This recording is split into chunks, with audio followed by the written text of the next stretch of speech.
بسم اللہ الرحمن الرحیم نحمده ونصلی علی رسولہ الکریم۔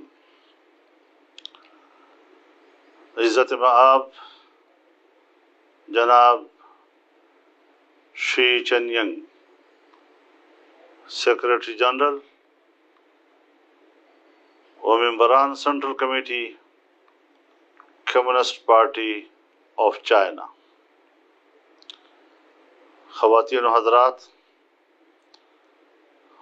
آج میں اپنے اور اپنی جماعت کے لیے کمیونسٹ پارٹی آف چائنا کی 7 سالہ تقریبات کے سلسلے میں منعقد کیے گئے اس بین الاقوامی آن لائن کانفرنس میں شرکت کو باعث اعزاز سمجھتا ہوں۔ یہ کانفرنس ایسے موقع پر منعقد ہو رہی ہے کہ جب کورونا کی مہلک وبا نے پوری انسانیت کو اپنے لپیٹ میں لیا ہوا ہے، جس کی وجہ سے یہ کانفرنس بذریعہ ویڈیو لنک منعقد ہو رہی ہے۔ کمیونسٹ پارٹی آف چائنا کی 100 سالہ تاریخ عظیم رہنماؤں کی عوامی حقوق کے لیے عملی جدوجہد اور کامیابیوں سے مالا مال ہے۔ پارٹی نے ہر دور میں ایسے رہنما پیدا کیے جنہوں نے عوام کے حقوق کی جنگ لڑی اور انہوں نے اس میں کامیابیاں حاصل کی۔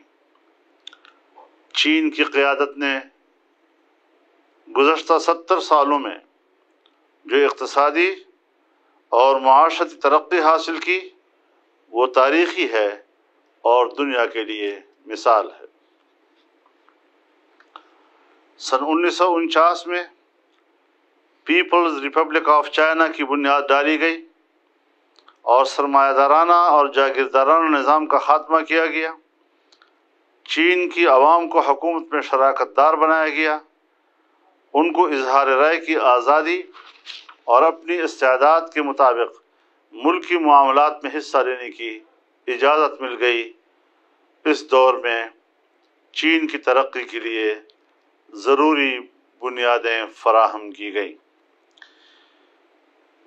کمیونسٹ پارٹی نے اپنی حکمت عملی کے تحت زراعت، صنعت و حرفت اور کارخانوں کا جال بچھایا اور اقتصادی ترقی کے لیے ایسا چینی ماڈل تیار کیا جس نے چین کو آج کی سپر پاور بنا دیا۔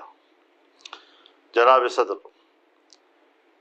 کمیونسٹ پارٹی آف چائنا نے پوری دنیا میں 500 سے زیادہ سیاسی جماعتوں کے ساتھ دوستانہ تعلقات استوار کیے، جس میں جمعیت علماء اسلام بھی شامل ہے۔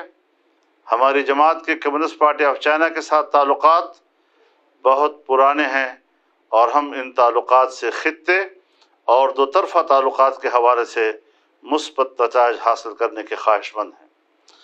میں نے بحیثیت پارٹی سربراہ اور قومی اسمبلی میں چیئرمین فارن افیئرز کمیٹی 3 مرتبہ چین کا دورہ کیا ہے، جہاں چینی قیادت سے باہمی تعلقات اور پارٹی ٹو پارٹی تعلقات پر تفصیل سے تبادلہ خیال ہوا ہے۔ چین اور پاکستان کے برادرانہ تعلقات دیرینہ، دیرپا اور ہر آزمائش پر پورا اترے ہیں، اور یہ صرف حکومتوں کی سطح تک محدود نہیں بلکہ اس کی بنیادیں سیاسی جماعتوں اور عوام میں ہیں۔ پاکستانی عوام چینی عوام کو گہرا دوست سمجھتے ہیں۔ چین نے بین الاقوامی سطح پر اقوام عالم میں اور اقوام متحدہ اور ہر فورم پر مسئلہ کشمیر، ایٹمی مسئلہ اور دوسرے ہر معاملے پر پاکستان کا ساتھ دیا ہے، جسے ہم قدر کی نگاہ سے دیکھتے ہیں۔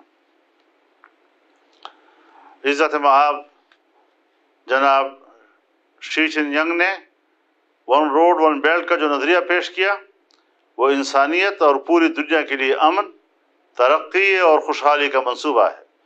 یہ دنیا کے قوموں کو آپس میں ملانے اور غریب اقوام کو ترقی کے راستے پر ڈالنے کا منصوبہ ہے۔ اسی منصوبے کے تحت چین نے پاکستان کے ساتھ سی پیک معاہدہ کر کے پاکستان کے ساتھ دوستی کو ایک نئی جہت دی ہے، اور اب یہ دوستی اقتصادی اور تصویراتی دوستی میں تبدیل ہو گئی ہے، جو دونوں ممالک کی عوام کے لیے خوشحالی کا باعث بنے گی۔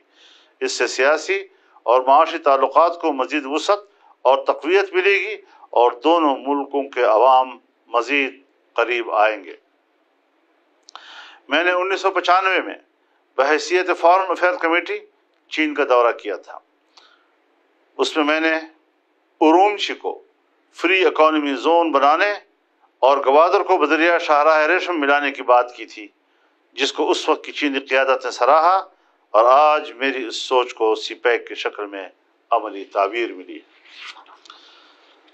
سی پیک کے تحت پاکستان اور چین کے اس مشترکہ سفر نے نہ صرف چین اور پاکستان کے عوام مستفید ہوں گے، بلکہ اس پورے خطے اور سینٹرل ایشیا، یورپ اور افریقہ تک کی حکومتیں مستفید ہوں گی، اور اس سے پاکستان کی معیشت کو نیا سنبھالا ملے گا، اور اس کی معیشت کو ابھرنے اور ترقی یافتہ معیشتوں کے صف میں کھڑا ہونے کا موقع ملے گا۔ سی پیک مختلف بر اعظموں کو آپس میں ملانے کا ایک عظیم منصوبہ ہے، جو شی چن ینگ کے ون روڈ ون بیلٹ کے نظریے کا ایک حصہ ہے، جو نہ صرف چین کو پوری دنیا سے ملائے گا، بلکہ یہ پسماندہ ممالک کی ترقی اور غریب و محکوم اقوام کی آزادی اور خوشحالی کا سبب بنے گا۔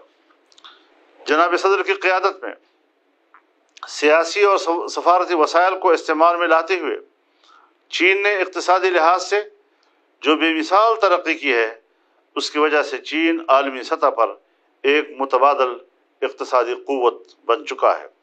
یہی وجہ ہے کہ چین کی اس ترقی نے معیشت کا رخ مغرب سے مشرق کی طرف موڑ دیا ہے، جس میں چین کو کلیدی حیثیت حاصل ہے۔